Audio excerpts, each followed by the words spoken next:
One. Hi everyone, I'm Melissa Stoller. I'm a children's book author. I've written 3 books so far. The Enchanted Snow Globe Collection, Return to Coney Island, illustrated by Callie Metler-Smith, which is a chapter book. And then Scarlet's Magic Paintbrush, illustrated by Sandy Sankey, a picture book. And then Ready, Set, Gorilla, illustrated by Sandy Steen Bartholomew, another picture book. So today and in the next few days, I'll be reading the Enchanted Snow Globe Collection, my chapter book. And I'll be reading one chapter at a time and talking about writing and about how you can get ideas to write your own stories. So first I wanted to show you a few pictures and talk to you about how I got the idea to write the Enchanted Snow Globe Collection, Return to Coney Island. I had always wanted to write a chapter book about time travel. I love the series, The Magic Tree House. I'm sure many of you have read that as well. And so I wanted to do a chapter book series. And I was thinking about 9-year-old twins who live in New York, because I live in New York. And I was wondering how I could get them to time travel. I was thinking about a train or a library card or maybe a rocket ship, and none of those just seemed exactly right for me. And then one day I was looking around my apartment in New York, and I looked at my curio cabinet where I have a huge collection of snow globes. I'm holding that up now, just a photo of it, so you can see some of my snow globes. And I thought that might be a great way to get the twins to time travel.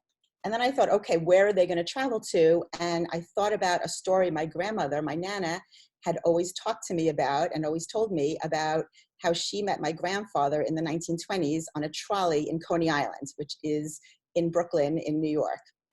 And I actually have a snow globe from Coney Island, which is right here. Shake it up and you can see all the snow, and you can see the Cyclone roller coaster in the back and some of the amusements that are there. And I thought, okay, this is going to be my first story, because I had always wanted to write about my grandparents and how they met.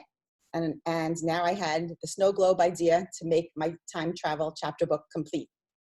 So when I was researching, I went to Coney Island, and here's the Cyclone roller coaster that was in the snow globe and that you'll see in the book.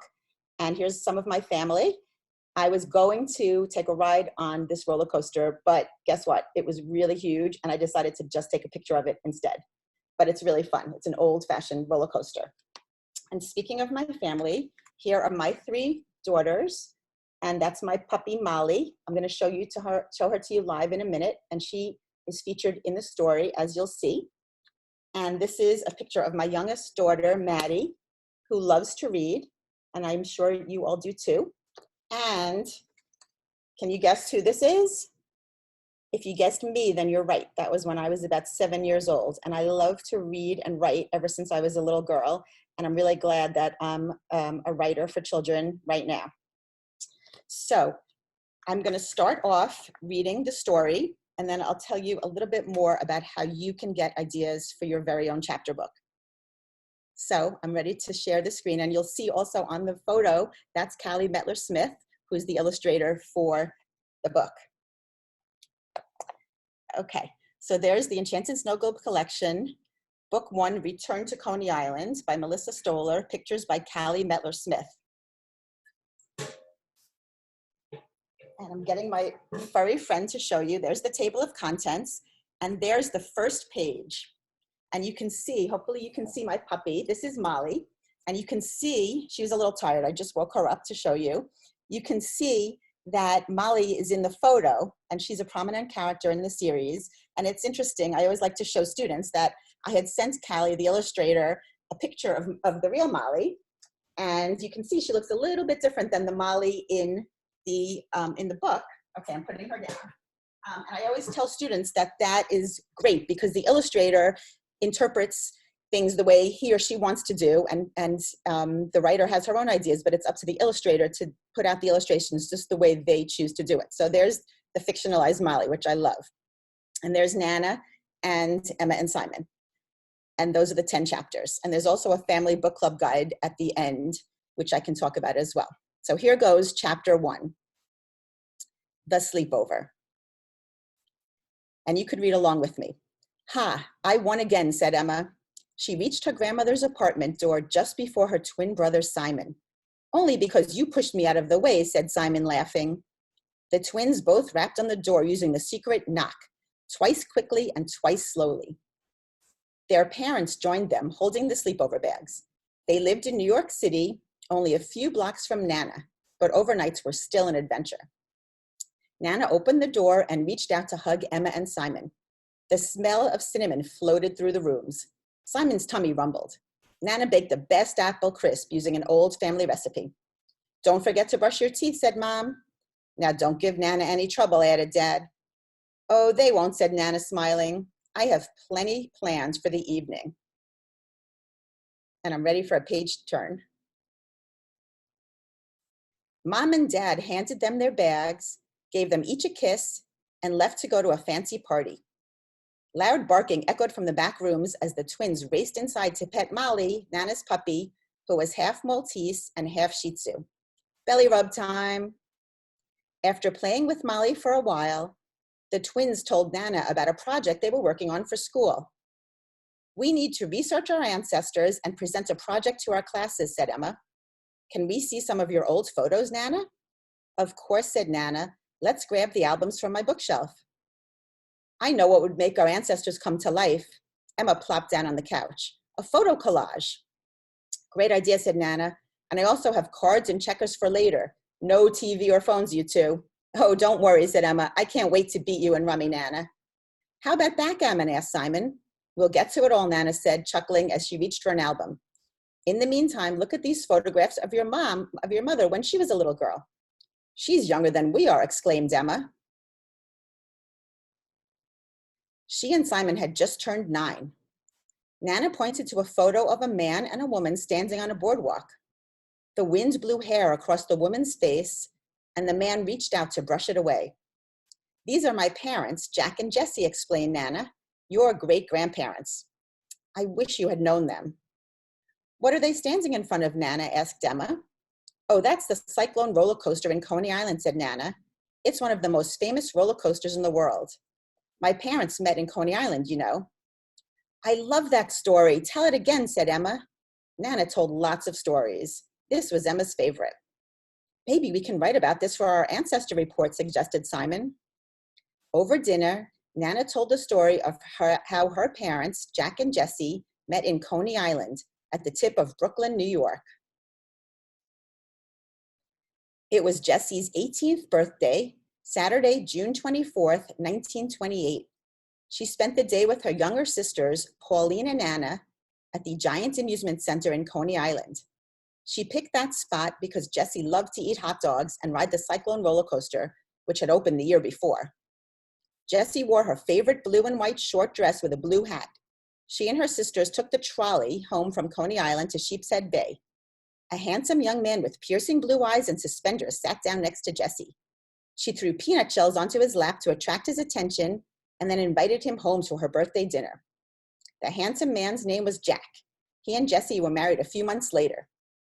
"It's so funny that she threw peanut shells on his lap." Emma cut into her meatloaf. "And took him home," Simon added, between forkfuls of rice.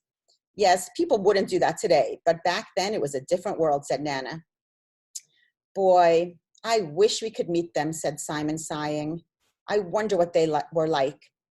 Emma agreed, turning her head to the side and imagining what her great-grandparents would have talked about on that trolley ride. She twisted her napkin on her lap as she thought about the conversation. "You know, I have a Coney Island Cyclone snow globe in my collection," said Nana. "Let's find it in the curio cabinet."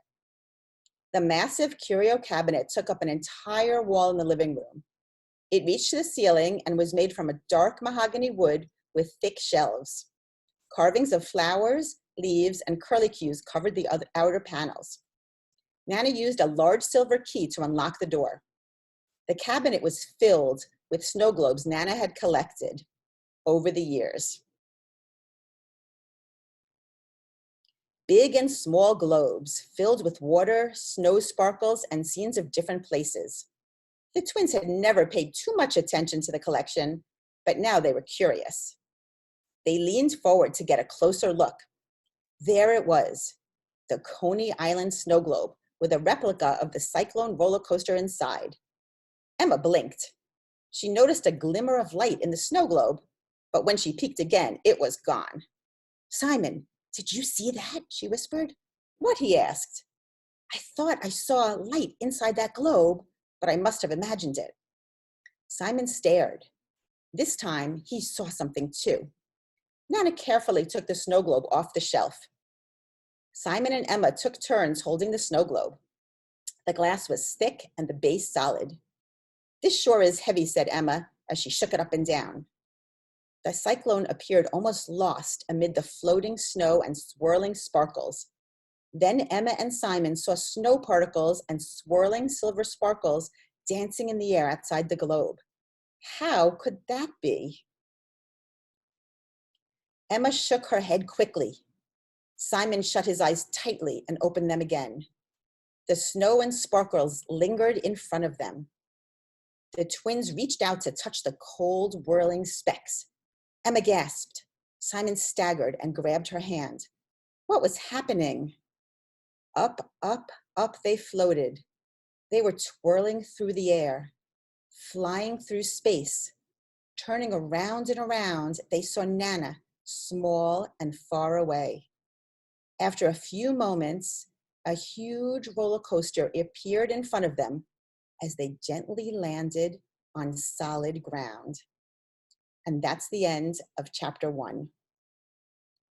So I hope you've enjoyed chapter 1, and I wanted to leave you with one thought about doing your own writing. So I mentioned that I have a snow globe collection, and that's where I got my idea for part of this book. And I also got the idea because of stories that my Nana told me. So here's an idea for you. Do you have a collection that you like? I know my kids always collected rocks or shells or sea glass or even Pokemon cards. What about you? What do you collect? Think about that, and think about perhaps writing a story or part of a story about your collection. I'd love to hear from you about what you collect and if you're doing your own writing based on your collection. And if you don't have a collection, you know what? You can start one now. You can pick up things in your home. You can find things in your yard, or even just right around your house. Start collecting and start writing.